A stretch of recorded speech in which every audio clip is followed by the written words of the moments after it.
Olá, Indaiatuba, olá toda a região, vocês todos ligados no canal 26 da TV Indaiá, canal 26 eu já disse, né?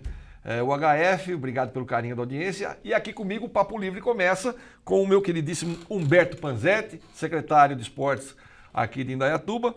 E hoje nós vamos falar de uma modalidade esportiva, na verdade, que Humberto ficou conhecido no Brasil inteiro, e que é o braço de ferro. Bertão, obrigado por estar aqui mais uma vez. Vamos falar desse esporte que você aí, vamos dizer assim, uma referência nossa. Eu quero agradecer, né? Sempre que eu posso estar aqui, além de um grande amigo como você é, e falar de uma modalidade que eu pratiquei, né, e me envolvi grande parte da minha vida, é sempre muito interessante. Bertão, como é que você começou no braço de ferro?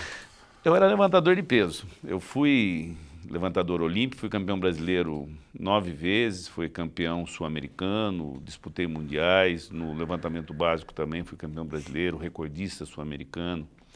E aí eu me machuquei, o joelho machucou e eu treinava numa academia em Campinas que tinha algumas pessoas que faziam a modalidade. E eu treinava junto com eles, até para que eles competiam, tal. Num determinado momento, dos atletas que iam para o Mundial, eu treinava com ele, comecei a ganhar dele. E aí não é o cavalo? Não, hoje não está mais, chama Rodrigo, era a época dos pareja e tal. Quando eu ganhei dele, eu falei, pô, vou começar a fazer isso. E aí comecei, fui campeão brasileiro 12 vezes, fui o atleta que mais mundial participou, ganhei uma infinidade de campeonatos internacionais, fui vice-campeão mundial 3 vezes individualmente, fui campeão mundial por equipe 3 vezes, fui presidente da Confederação Brasileira, fundei a Confederação. Então, eu me lembro que a Confederação foi você que fundou. Porque na verdade, nos anos 70, quando o esporte era regido pelo Ministério da Educação, existia o que a gente chamava de confederações ecléticas. Eram aquelas confederações que agregavam mais modalidades. O boxe, por exemplo, é um exemplo interessante.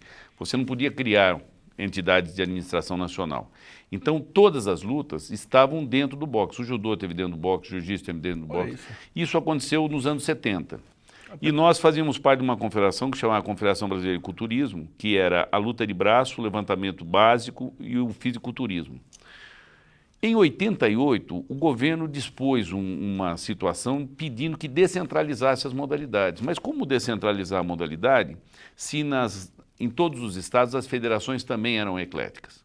E aí, em 94, com a vinda da Lei Zico, a Lei Zico rompe com o paternalismo do esporte e ele cria a possibilidade de que as entidades de administração nacional possam ser criadas independentes e autônomas sem a interferência do governo. Que de um lado foi bom, de outro lado foi péssimo.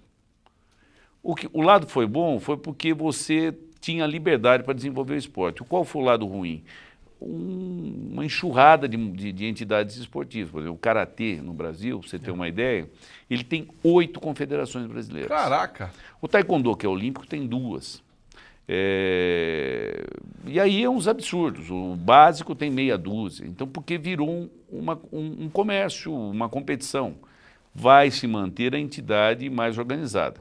As olímpicas não, só tirando o Taekwondo, porque elas têm que ser filiadas ao Comitê Olímpico. As não olímpicas que sofrem com isso. A luta de braço não, só tem uma até hoje. E todas as confederações elas foram criadas no ano de 94, porque foi ali que a lei brasileira permitiu. Em 94 eu fundei a confederação aqui em Indaiatuba. Ela faz 20 anos, fez 20 anos dia 12 de agosto. Só tem uma confederação? Só uma, e nós sempre tivemos uma relação muito firme, porque a Federação Internacional só tem uma. Tá. Então o vínculo é direto. Tá. E nós nunca permitimos em abrir uma concorrência aqui. Nós sempre mantivemos uma relação muito forte com o Ministério, pagando atletas para viajar, não desvirtuando outros eventos internacionais. Então essa foi a grande jogada para que ela até hoje se permaneça como única entidade que representa a modalidade no país. Quantos atletas tem no Brasil, Humberto? Hoje uns 18 mil. 18 mil atletas? Competindo a nível de alto rendimento, você vê, os campeonatos nacionais chegam a dar 600, 700 atletas.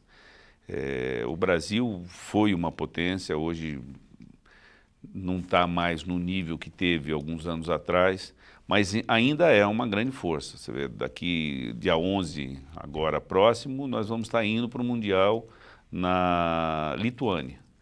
E estamos levando. Eu ainda sou vice-presidente da Federação Mundial e sou presidente da Federação Sul-Americana.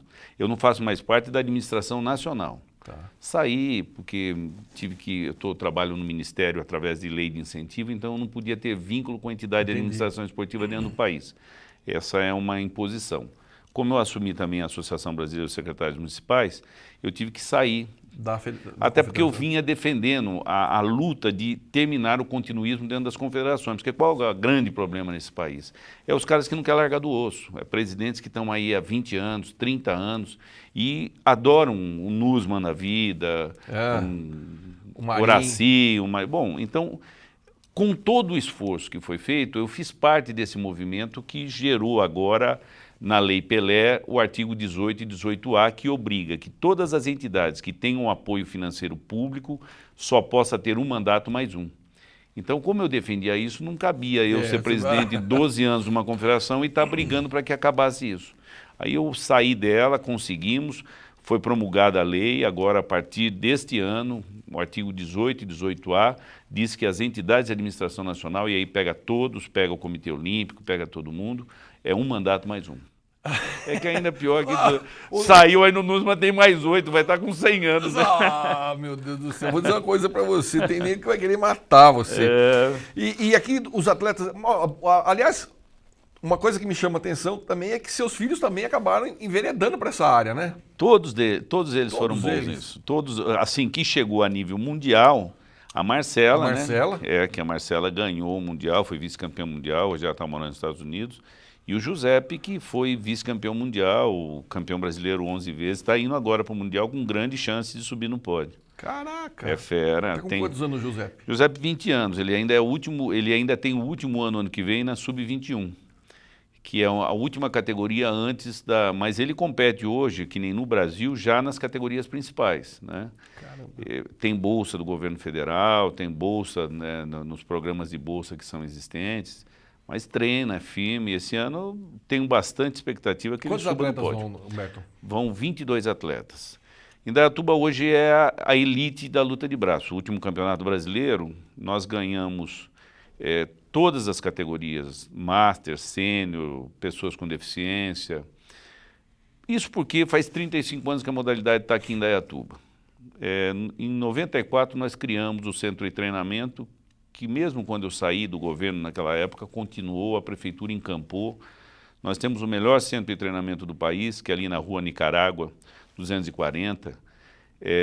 Hoje a gente atende cerca de 300 crianças gratuitamente, faz parte de um programa bacana público. A seleção brasileira treina nesse centro de treinamento, que é o melhor do país. Indaiatuba já foi sede de campeonato mundial. E esse ano aconteceu assim uma coisa que nunca tinha acontecido no processo todo. Nós ganhamos tudo em todas as categorias. E 60% dessa equipe que está indo para o Mundial são de Indaiatuba. Nossa, que legal, que bacana. Eu tenho aqui, olha, resultado por equipe de Indaiatuba, campeã por equipes nas categorias PCD. O que é PCD, Humberto? Pessoas com deficiência. O Júnior, Firmino, masculino e ranking geral.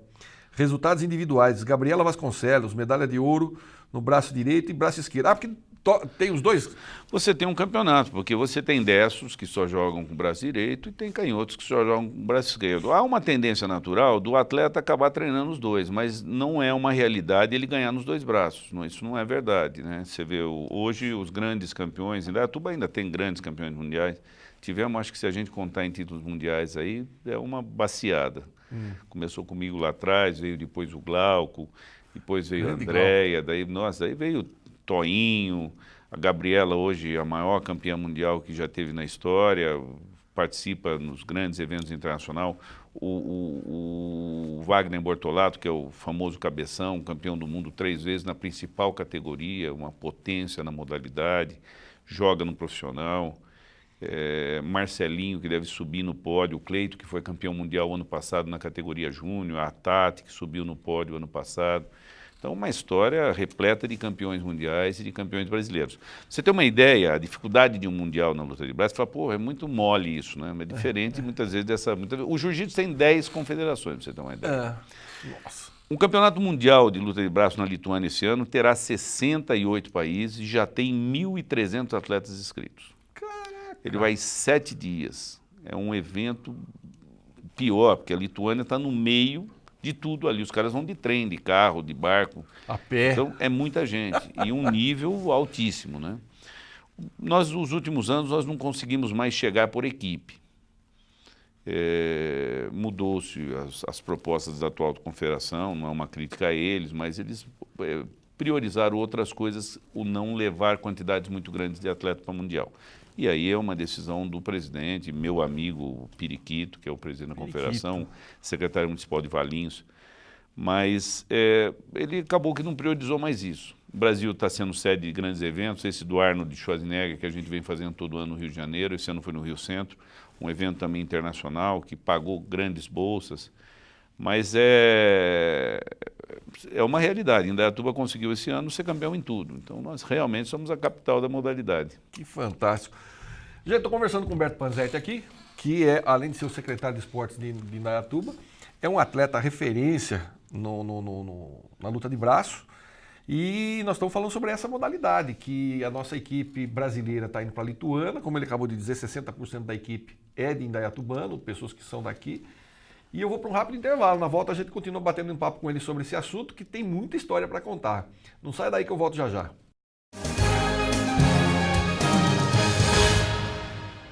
De volta com o nosso Papo Livre, aqui comigo Humberto Panzetti, nós estamos falando sobre luta de braço.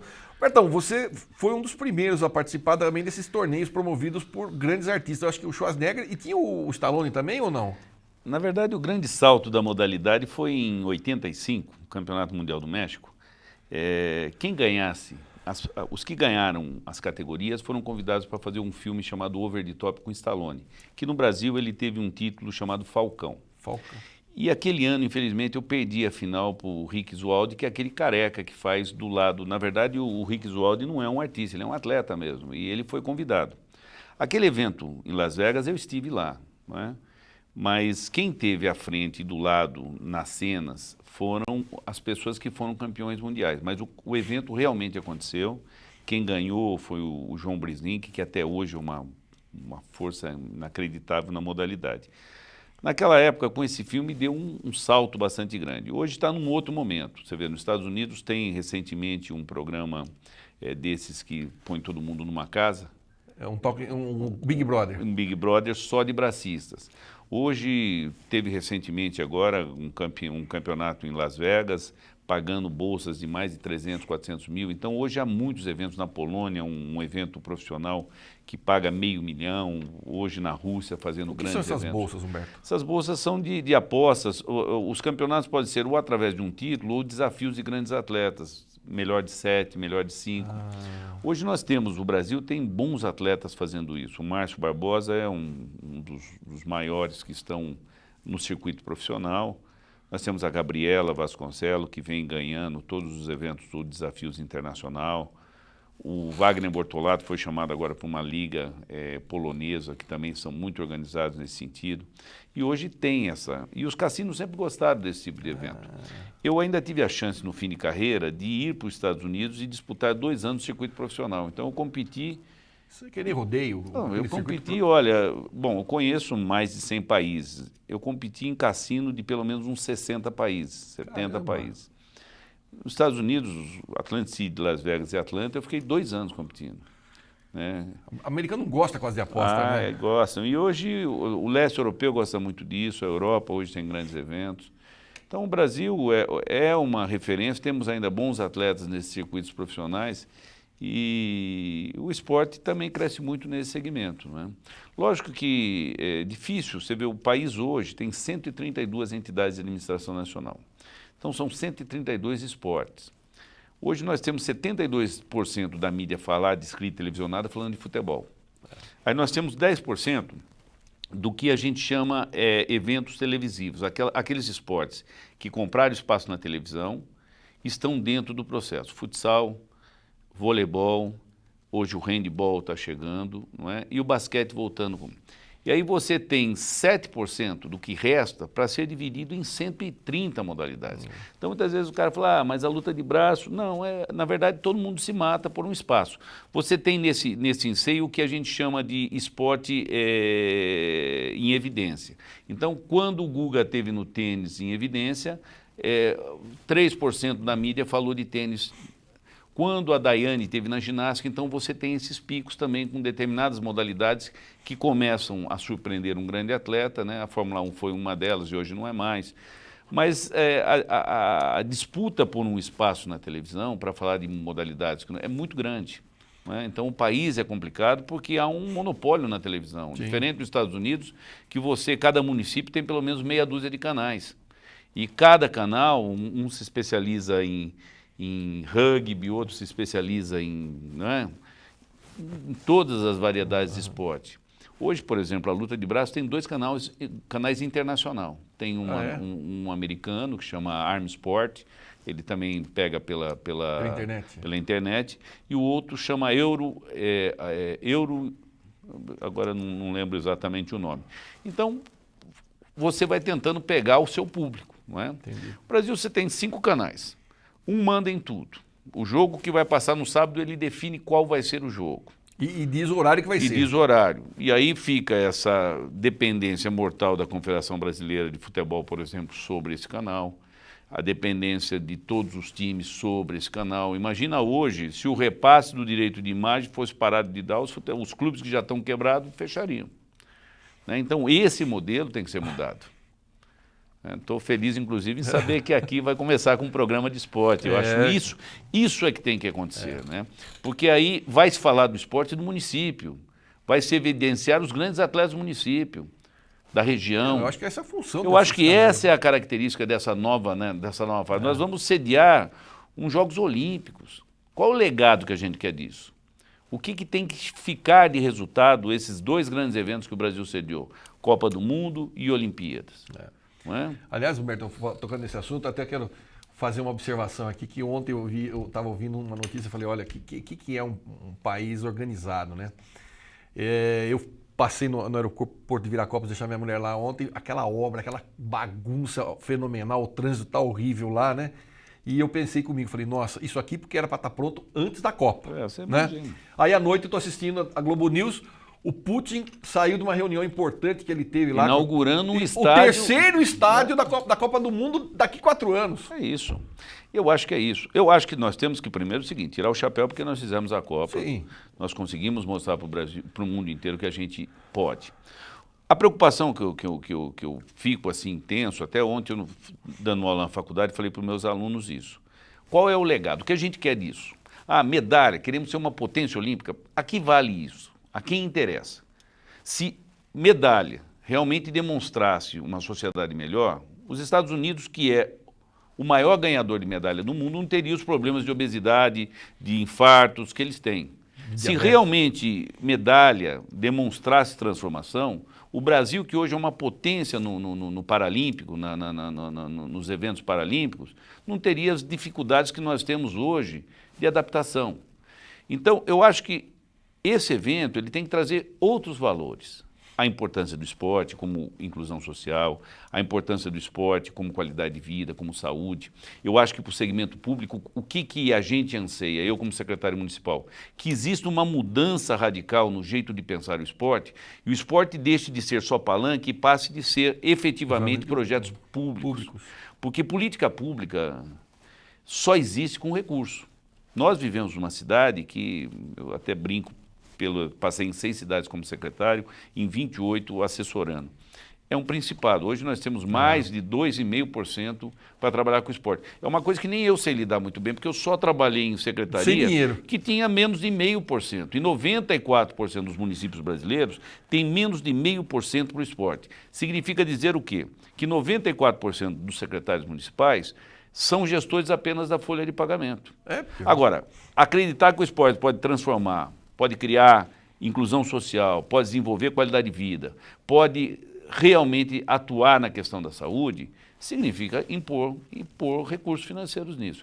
Esse é o legado que a gente espera desses grandes eventos, que haja uma sensibilização no país, nos gestores municipais, da importância de se investir no esporte.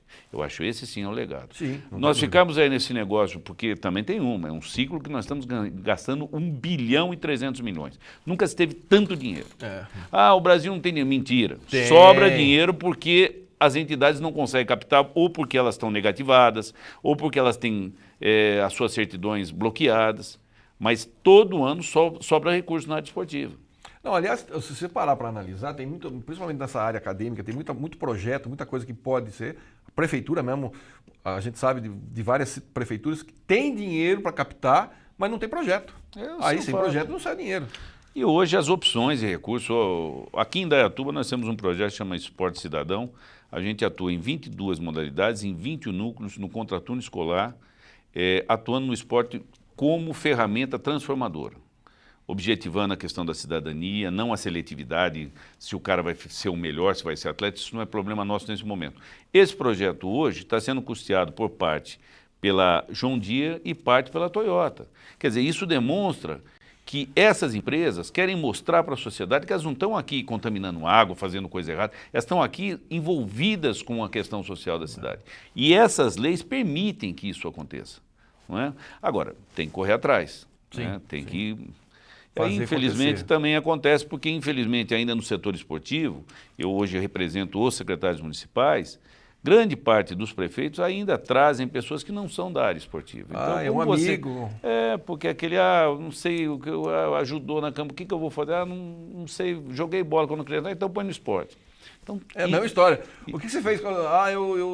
Eu escrevia poesia, assessor de imprensa. Isso, tem que mudar. Hoje, graças a Deus, São Paulo já não está mais nisso. O Estado de São Paulo hoje tem uma linha de grandes gestores. Eu falo para os meus alunos na faculdade, gente, se preparem para a questão da administração do esporte, que é um mercado crescente.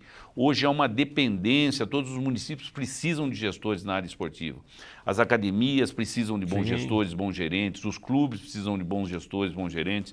Então está mudando, né? São Paulo já mudou praticamente. Eu vejo a realidade nossa com o resto do país, mas eu ainda acredito muito nesse país, viu? Não, a gente tem que acreditar, não dá para não acreditar, muito né, mesmo. Porque... Estou satisfeito em estar em Indaiatuba. Indaiatuba é uma cidade que permite você desenvolver. Nós atingimos hoje 17 mil pessoas. 8 mil pessoas no esporte educacional, mais ou menos, eu acho que são 7 mil na participação no lazer e o restante no alto rendimento. Terminamos os jogos esse ano, em segundo lugar, um resultado fantástico. E eu não contrato mais ninguém, não permito. Criei uma Bolsa Atleta, onde que a gente valoriza os atletas da cidade pelo resultado do ano anterior. Então o cara tem que ter mostrado o resultado primeiro para depois poder ter apoio público e não ao inverso, como todo mundo quer fazer. Mantive os atletas aqui, deixei esse negócio de trazer modalidade que eu nem tenho na cidade para competir e o resultado está aí. Foi Perdeu o maior número de medalhas e terminamos... Não, Campinas, coitado. Campinas já faz muito tempo que saiu dessa situação. Quem ficou em primeiro lugar, Humberto? Rio Claro. Rio Claro? É que investiu 2 milhões de reais nos jogos. Nós investimos 62 mil reais. Agora, por exemplo, eles nos Jogos Abertos, eles não levam ninguém. A gente nos Jogos Abertos é sempre a melhor região, porque... aqueles que eles contrataram, eles não podem contratar para os Jogos Abertos. E nós estamos com a nossa equipe. Então nós vamos lá e papamos tudo. Papamos tudo, que legal. Então, eu acho que é política, né? Você tem que ter política, princípio e objetivo estabelecido. Política, gente, no bom sentido, como ele está dizendo, política clara de trabalho. Política pública, política que defina objetivos, né? E uma equipe que eu tenho lá que é fantástico, né? A Silvia, o Rafael, Heleno, Orlando, Bertão, Gustavão. Essa piscina que nós estamos vendo construir aqui no Centro Esportivo, o que é isso? Em Indaiatuba, olha, estamos saindo com uma piscina de 50 metros, isso é só agora, 50 metros aqui para treinar a nossa equipe. Se nós temos a melhor natação no interior de São Paulo, nós tínhamos que treinar em 50 metros em salto, não tinha cabimento. Estamos construindo um ginásio de um lado de lá do Centro Esportivo, estamos acabando um dos melhores velódromos do país, que vai ser, inclusive a China já nos procurou para poder, em véspera da eleição, vir treinar em Indaiatuba, com a proposta de apoiar, inclusive auxiliar financeiramente nesse velódromo. Caramba! Terminamos de reformar o ginásio, que é um patrimônio do município, que é espetacular. Vamos construir mais 2 quadras no município. Hoje temos mais de 20 núcleos que atendem à questão esportiva. Temos a iniciativa privada apoiando os investimentos do esporte.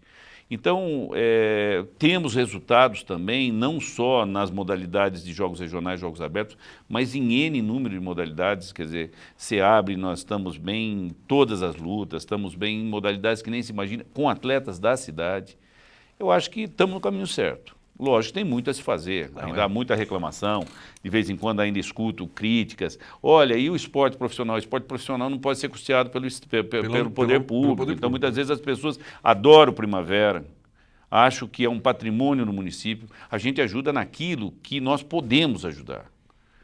Mas não oferecemos campos, auxiliamos com alguns profissionais para poder ajudar eles, ajudamos com o transporte, mas é o que a gente pode. Não é? Quanto aos parceiros nossos, a AIF, a Liga, muitas vezes os clubes amadores, olha, mas vocês não ajudam. Pô, mas se eu dou a premiação, se eu dou a medalha, se eu dou o troféu, se eu pago o árbitro, se eu dou o campo, só se eu pagar o bicho. Né? Então, ainda sofro esse tipo de reclamação. Ainda bem que temos duas entidades bastante sérias, que é a Liga e a AIFA, e que, coitadas, sofrem com isso, porque daí o cara no jogo do fim de semana, muitas vezes, quer pagar o bicho para o jogador que deveria ser amador, que deveria ser de inclusão, aí na hora de, muitas vezes, pagar uma inscrição, ele reclama. Então, há sempre uma dificuldade e desafios a serem rompidos, mas há, ainda bem, na cidade, pessoas muito capazes.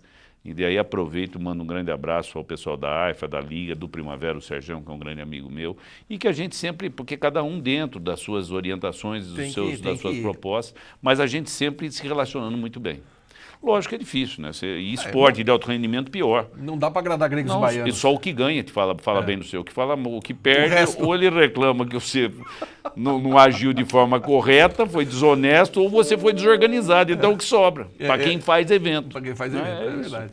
Tá certo. Bertão, obrigado pela participação mais uma vez no nosso programa. Foi um prazer tê-lo aqui. Aliás, a exemplo do Nelson Yankee, o Bertão, são pessoas que a gente, se ficar aqui, dá para fazer 5, 6 programas sem parar, né? E volte outras vezes. Muito obrigado, viu? Obrigado mesmo. Parabéns pela essa iniciativa de trazer o esporte novo para esse canal. Indaiatuba merece, né? Eu acho que Indaiatuba merece uma cidade grande que está crescendo. É um principado. Claro, é o principado de Indaiatuba. Você aí de casa, obrigado mais uma vez pelo carinho da sua audiência. Eu fico por aqui, a gente se vê no próximo encontro. Não esqueça de curtir a nossa página no Facebook e também no YouTube. É só ir lá acompanhar os programas que você não assistiu. Um forte abraço, fique com Deus e muita paz.